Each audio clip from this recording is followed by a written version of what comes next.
Questions. Why do hell and heaven exist when karma is already there? Well, they exist because karma is there. Very strange question.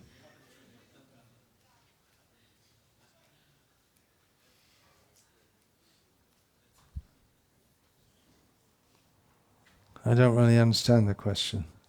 Hell is a place for intense punishment for sinful activities. Heaven is a place for intense enjoyment of pious activities, the karmic reactions.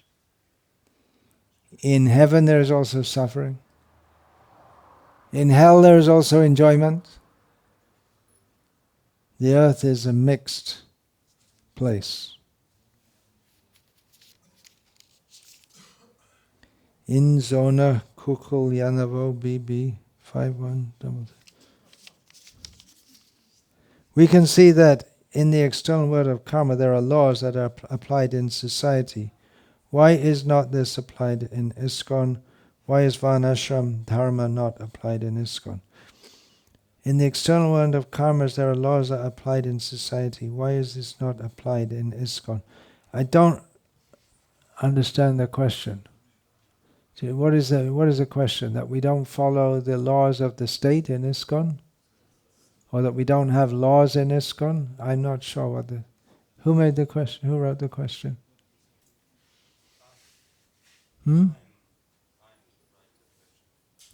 Yeah, so...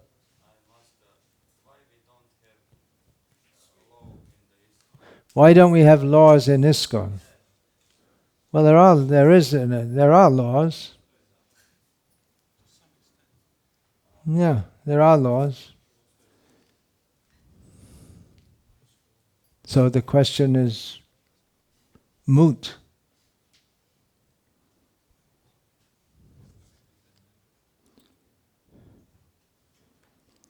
We have laws, but we don't have a justice system because we don't have a developed system of just like in the state, if you break this law, you get this and this punishment, but it's more nebulous in ISKCON, and we don't have a police force or any such thing. It could be a big discussion, but I'm not sure exactly. Why is Varnashram Dharma not applied in ISKCON? I don't know. It's seems to be considered very difficult or irrelevant, or I don't know. I'd like to see steps taken toward that. I'm doing something what I can in that. Do you want to do something about it? You want to do something about it, establishing Varnashram?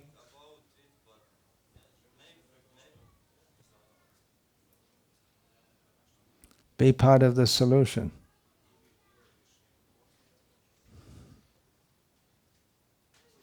Where is the dividing line between yukta vairagya and compromise? Technological obsession. I see. Well, that's one possibility, that we have lots of expensive technological equipment, and do we really need it? That could be, it could be seen.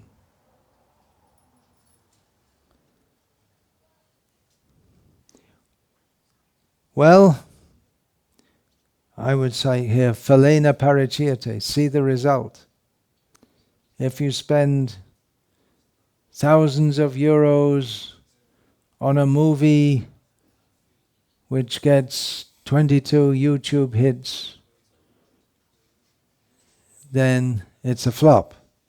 Because you don't know before whether or not it's going to be a hit or not.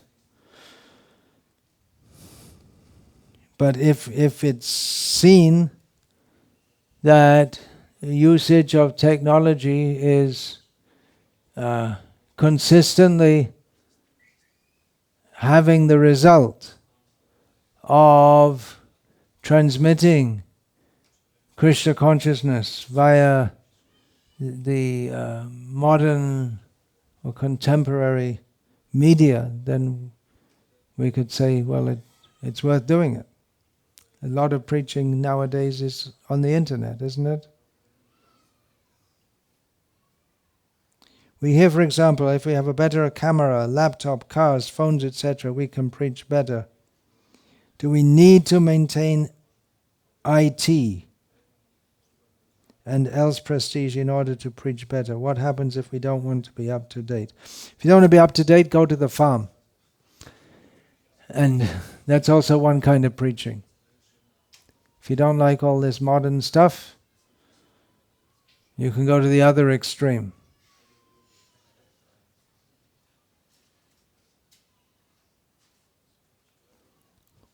It takes good intelligence to know where there's a fine line. Where's the fine line between using things for preaching in Krishna's service and being fascinated?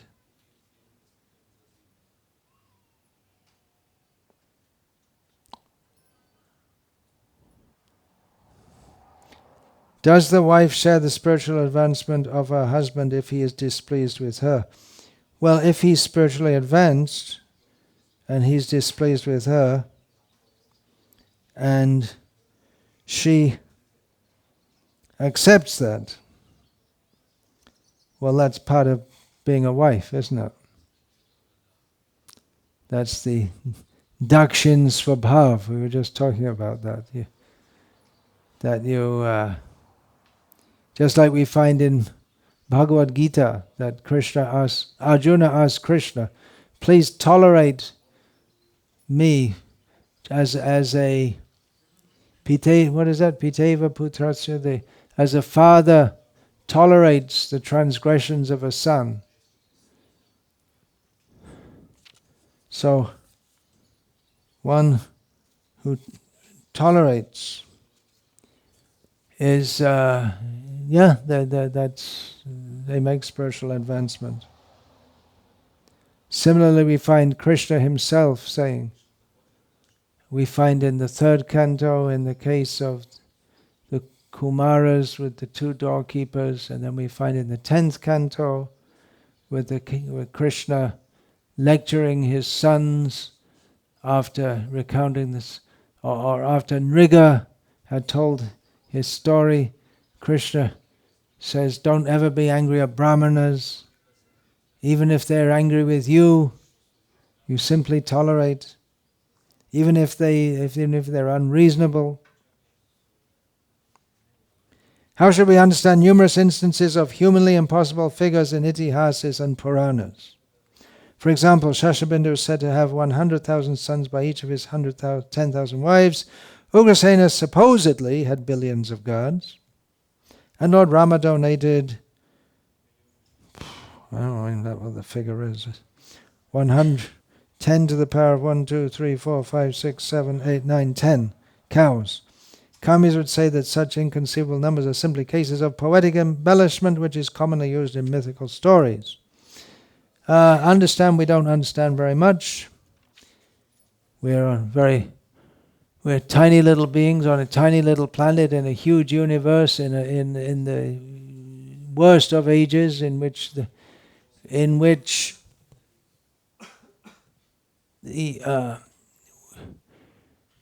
kind of things that used to happen in other ages we don't see. There's an atheistic temperament prominent in the world.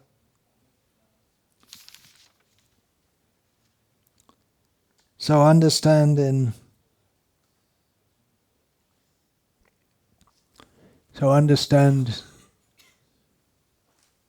that our understanding is very limited.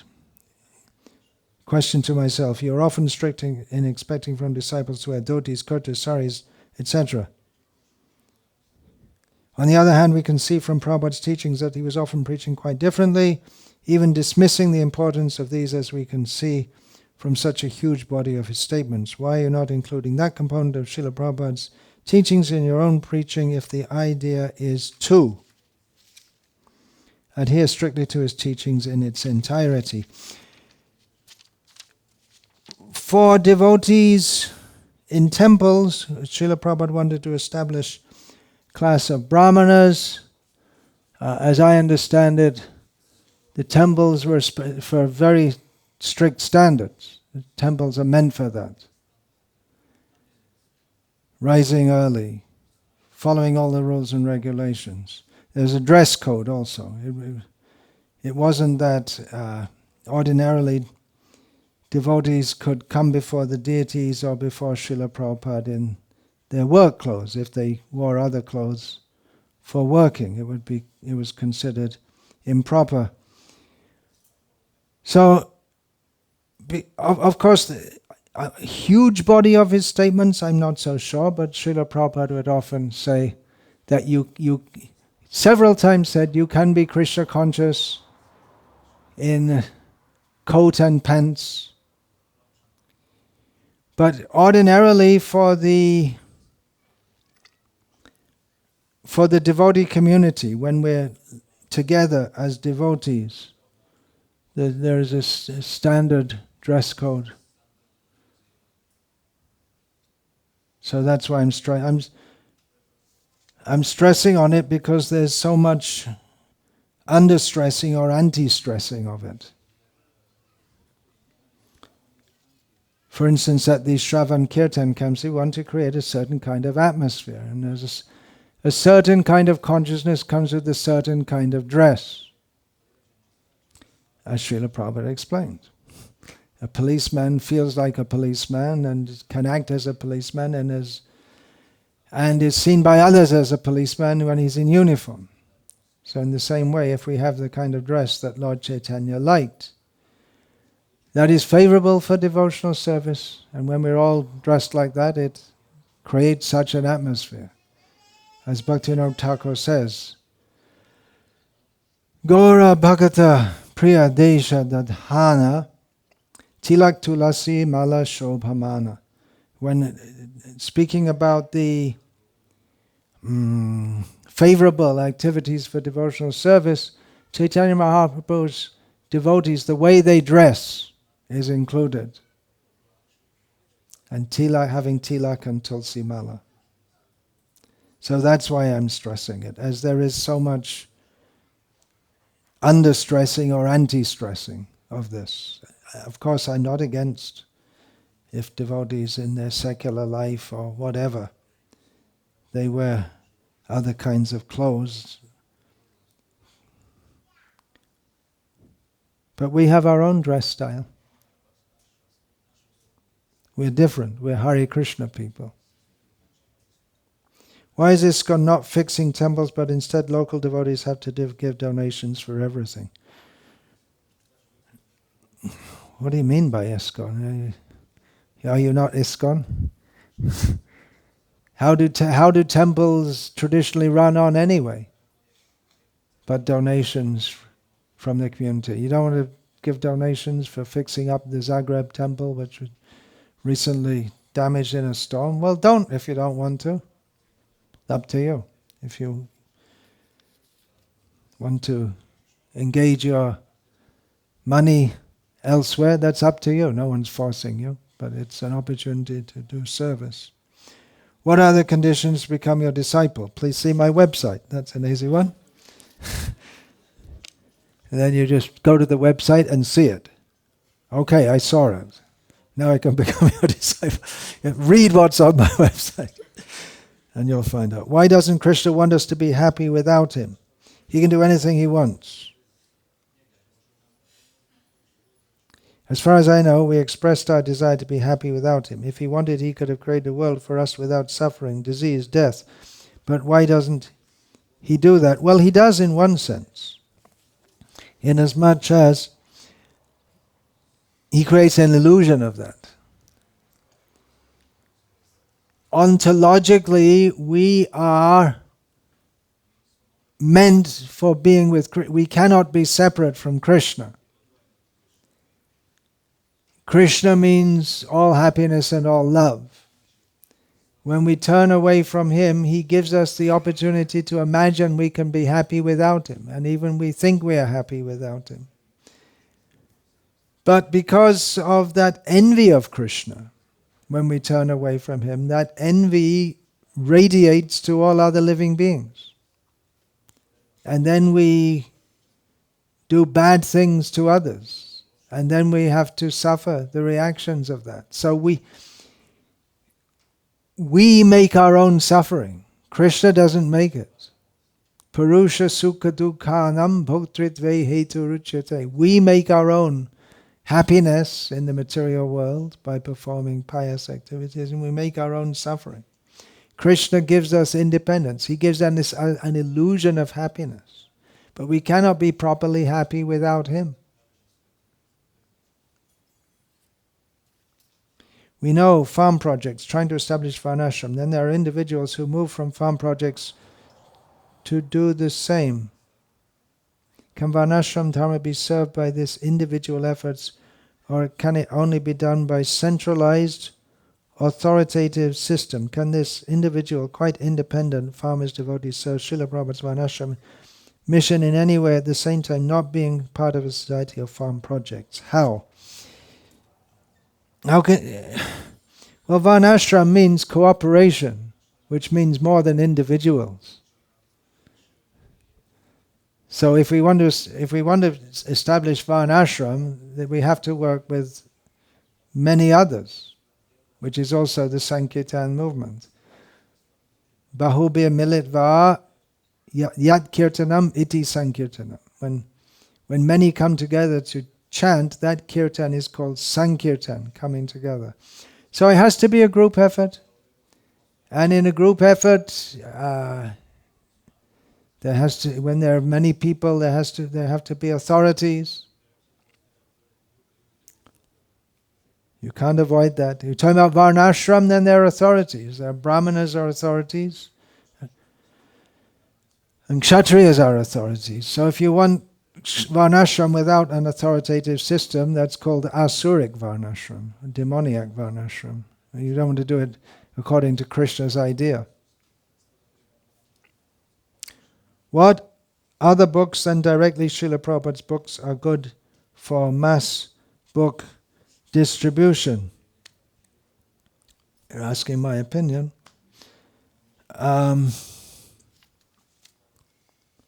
There could be many, or at least some, and for different audiences also. Not exactly mass book distribution, but among the scientific community, this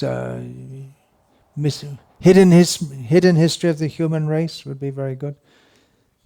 The BBT has produced this Coming Back book, very good book. Higher taste, although it's a few recipes, but the philosophy there is very good. Promoting vegetarianism with the quotes from Srila Prabhupada.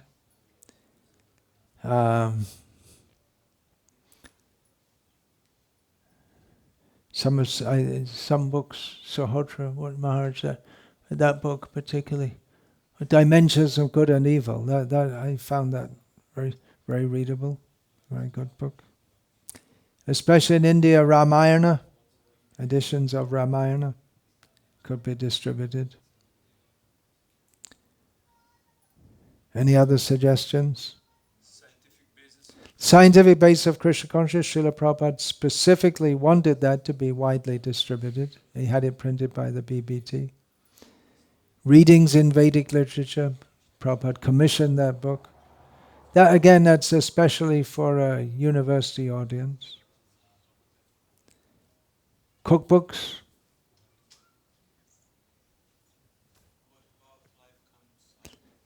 Life comes from life.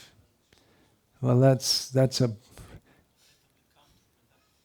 counterproductive. Well, Srila Prabhupada wanted it distributed, so I know two people who became devotees by reading. They were so inspired by reading their book, they came and sought out devotees and became a devotee. So.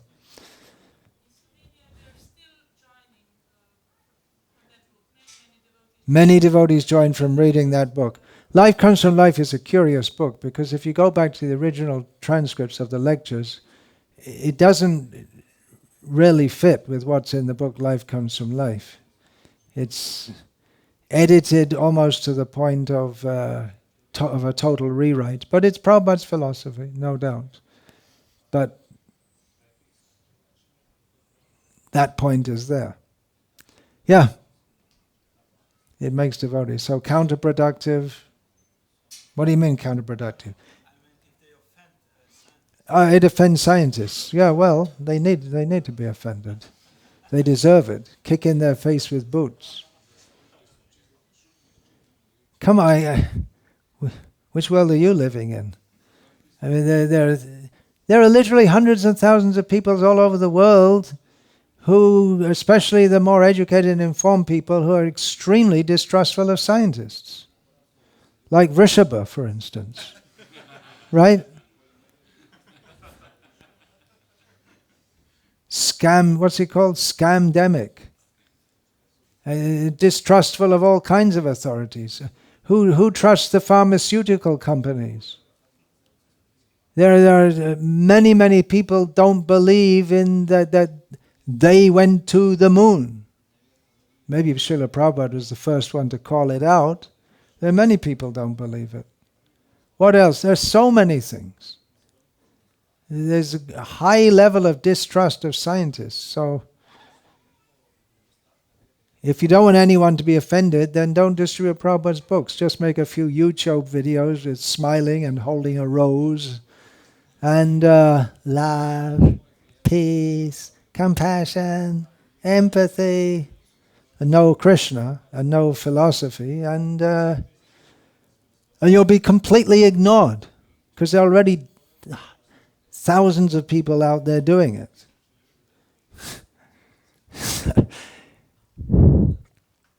We have a unique message. In one lecture you said that the best mantra is the lotus feet of the spiritual master. Well, I was quoting, what's his name? Goshti Purna. When Ramanuja asked, Goshti Purna was meditating all day, and Ramanuja asked, what mantra are you meditating on? And he replied, the best mantra is the lotus feet of the spiritual master. Can the disciple meditate on the lotus feet of the spiritual master while chanting his japa? Yeah, you can keep a photo if you like. But generally, Hare Krishna mantra is directed toward Radha and Krishna, isn't it? But then the channel is through the Guru. Shri Guru Charana Padma, Kevala Bhakti Sadma. The lotus feet of the Guru are literally the abode of pure devotional service. Did Srila Prabhupada ever yawn or sneeze? This is a silly question. Of course he did. You never saw it in any videos. It's not that they're waiting, like they wait in Africa for days for the lion to come out and jump on a zebra.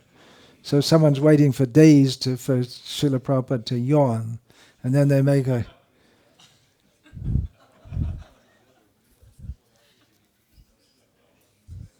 Can we play Prabhupada's japa recording while chanting japa? You can if you like. You spoke about Peshla and the Lord rushing to protect Gajendra. Sometimes devotees who seem to be sincere also pray for protection, but the suffering situation continues. What's missing that Gajendra had to attract Krishna's attention and immediate intervention?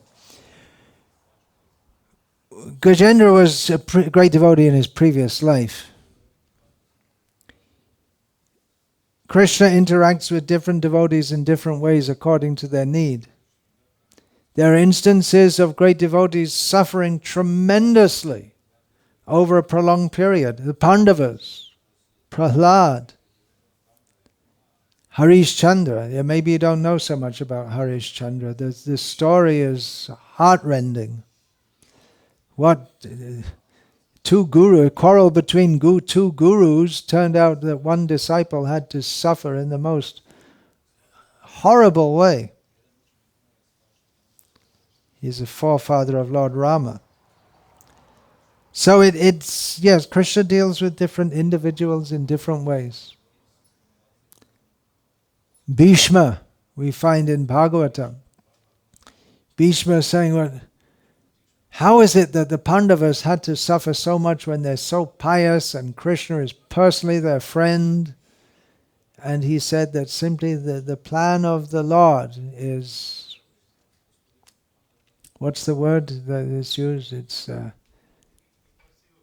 inconceivable. Yeah. We don't know. So we just have to have faith that whatever Krishna is doing is His mercy. And if we accept it like that, then what?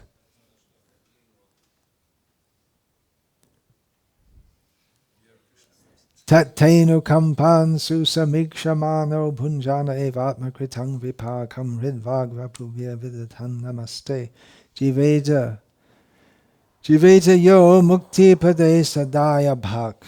Then we go on Krishna consciousness despite all difficulties, accepting it as Krishna's mercy upon me for that which I deserve, for bad things I've done previously. Then we become rightful heirs to the kingdom of God. It is said that all souls, jivas, atmas, are the same in quality as the Lord, but not in quantity. Can there be difference in jivatma in terms of quantity? That means that some jivas, I'll presume, this means some jivas have inherently more Aishvarya says samagra, virya, kirti. They inherently they have more. Well, yeah, all jivas are different. Some jivas will develop in the spiritual world human-like bodies. Some will develop animal-like bodies. Some will develop grass-like bodies. So yeah, there is a difference in quantity. All pleasing to Krishna in various ways. Srila Prabhupada spoke of World War III imminency, and the words of an Acharya never go in vain. Should we expect one? According to Ravindra Swarup Prabhu, Srila Prabhupada said that Krishna changed his mind regarding World War III being right around the corner. What's wrong with how-to questions?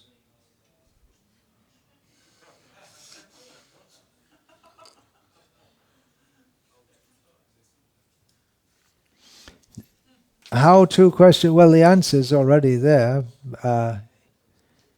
in so many teachings. And well, with how-to question, how to develop sincerity, how to develop determination, how to develop humility, how to control our anger. In all cases, I would give the answer, if you see some quality which you want to develop, associate with, and try to follow the example of devotees who already have that quality. So that's a generic answer to all such questions. What is the significance of a woolen asan? According to Shastra, wool is always pure. Are items that have been partially thermally processed usable by devotees, such as parboiled rice, oat flakes, couscous, cornmeal, pasta, etc. According to Shastra, parboiled rice should not be offered to deities. But Srila Prabhupada said it's all right because it was allowed by Bhaktisiddhanta Saraswati Thakur. Bhaktisiddhanta Saraswati Thakur allowed that, especially that when that was collected. Oat flakes, I don't know. Couscous, that's processed. Well, obviously, anything, even fennel seeds, if you don't get them from Sundari's garden here, then it's going to be processed in some way. It has to be, if you get nuts, You can buy peanuts which are already husked, but that's not cooking. I never heard that couscous. Is that what you call it? What's it called in English? Couscous. So it's sometimes called kuski or kseksu. In English. Yes, it's traditional North African dish of small steamed granules. Oh, That is all conserved. so it's already steamed in advance. Oh, I didn't know that.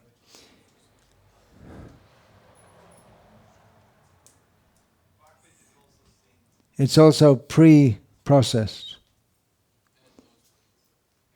Cornmeal, oat flakes, tapioca, pasta.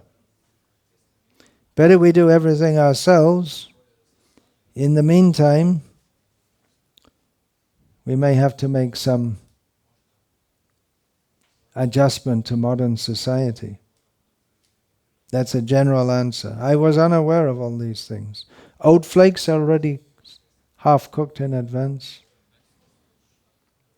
Thermically. They work with them thermically. They're not cooked, but maybe they roast. Baited, something like that. Well, karma transference goes on when things are cooked, especially grains. So an effect is likely to be there. Should we feel as if we would die for our guru? Yeah, but it's unusual to have such an opportunity. It's more practical to do things like going on book distribution and going on Harinam parties.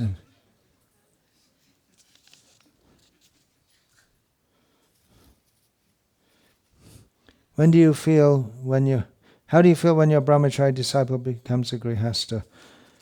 Sometimes disappointment, sometimes relief. It's different in different cases.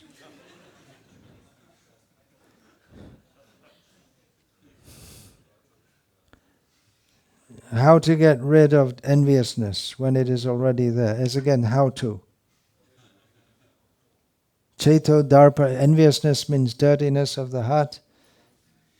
By applying ourselves to Krishna consciousness, that's another with the how-to questions. By applying ourselves to Krishna consciousness, all qualities should develop.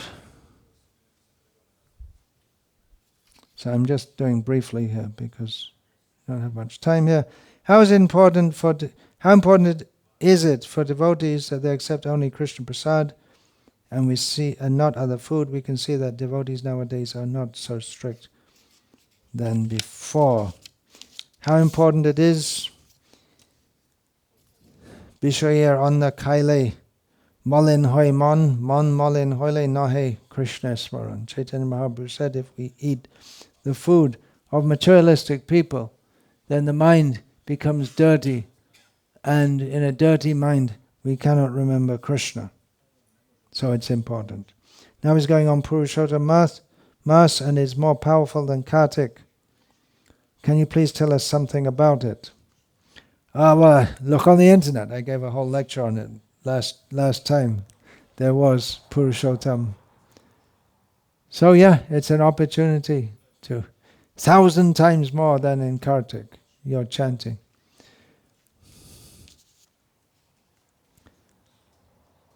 When someone decides to commit suicide, is it his karma or his free will? It's his misuse of his free will. Very bad karma. Not recommended. Don't think about it even.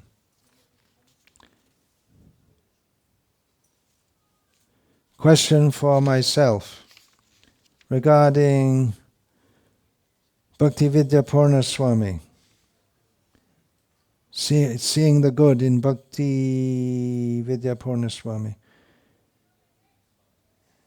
Maharaj, are you serious? This attitude's opened up the door, inviting perverted pedophiles to run amok in our gurukuls. Can you elaborate on why you should condone such an atrocious crime, which is starkly opposed even to mundane morality values, let alone spiritual standards that we inherited from Srila Prabhupada and previous acharyas? Recognizing vile pedophiles as advanced devotees on account of their wonderful contributions is a flame that will engulf all the purity and credibility of the Sankirtan movement. Can you refute this statement? Well, there are many young men who appreciate what they got in the Mayapur Gurukul over many years. It's just a fact. In fact, even on the GBC website, there is one of the GBC members says that the best time of his life was in Mayapur Gurukul, and he feels that that's the basis for everything that he's doing now.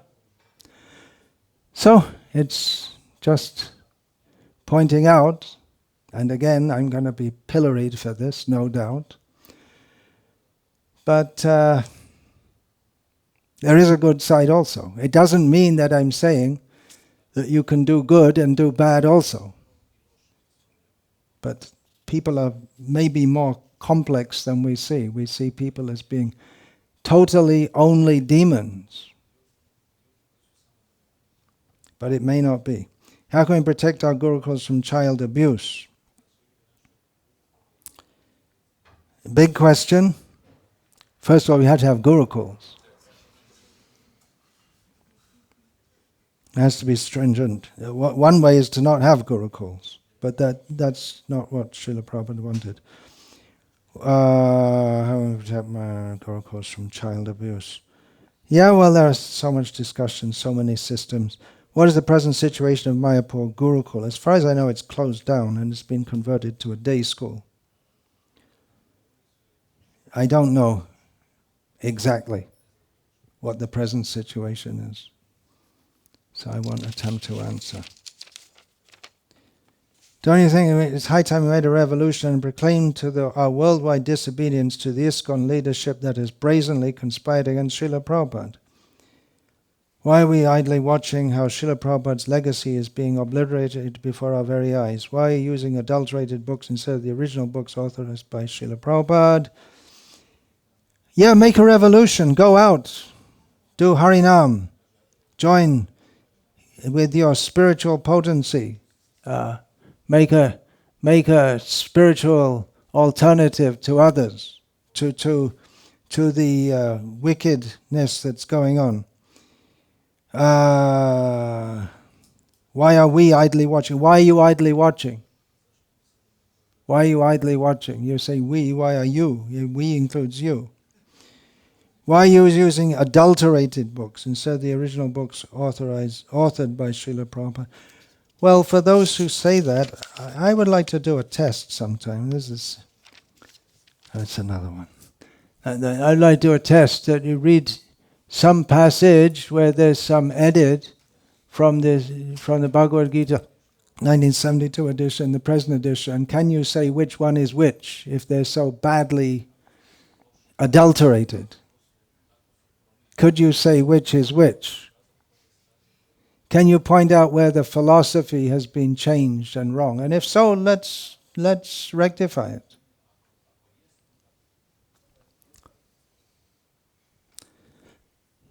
There is, going on for the last 2 years or so, more than 1.5 years, there is a team of devotees who are going through every single edit that has been made in the Bhagavad Gita as it is, with the aim of minimizing, taking out unnecessary edits. But I suspect that almost everyone would agree that something should be edited from the 1972 edition. For instance, where it's said that there is a planet of the trees, when clearly it should be a planet of the pitris, because that is a commentary of the verse in Bhagavad Gita where Krishna says, Pitrinam Aryama Chasmi. So Srila Prabhupada writes in the commentary, or in the 1972 edition, we have there is a planet of the trees over which Aryama presides. So clearly it should be the Pitris. And you say the planet of the trees, it's clearly the editor got it wrong at that time. It's not what Krishna said, it's not what Srila Prabhupada intended. And if we distribute that among people who happen to know what the Bhagavad Gita says, they'll think that either Srila Prabhupada is giving a very strange or maybe foolish commentary, or why didn't his disciples edit it after all these years if there's a mistake? So almost everyone will agree that that should be changed. And other things like the demigods and the demons went on a sea journey when it should be sea churning of the ocean. Hayagriva edited out when Srila Prabhupada is talking about cleanliness, edited out shaving regularly because Hayagriva had a beard that he was attached to. So almost everyone will agree that something should be changed. We shouldn't have a sea churning there forever when clearly sea journey was meant. Sea journey when sea churning was meant. So some changes should remain. Almost everyone will agree. And the fact that it's being reviewed, and the idea is to minimize any unnecessary edits, to me it seems to be a non-question now. It's already under it's being addressed. It's 6:29 and I don't want to get into a discussion about this anyway, so Krishna in the form of time has saved me. And you bring out the book changes and the poison issue and child abuse issue and so many things. There's no end to it all. Hare Krishna. Let's have Gaur Arati. All glories to Lord Chaitanya's beautiful Arati on the banks of the Ganga. Yes, there are many issues. Okay, but it's time for Arati anyway, so bad luck for you. You can spend your whole life worrying. And there are important issues, no doubt. But the real issue is how we have to purify our heart, chanting Hare Krishna. Don't forget that in the flood of issues. And if you don't like the way the Krishna conscious movement is, then start your own movement with your own spiritual strength. Join together with others. Show a better alternative. You can try, but don't think that you can keep Kali Yuga out just by wishing. There are going to be problems, whatever you do, however good your intentions are. Go on, blow the conch. All glories to Srila Prabhupada.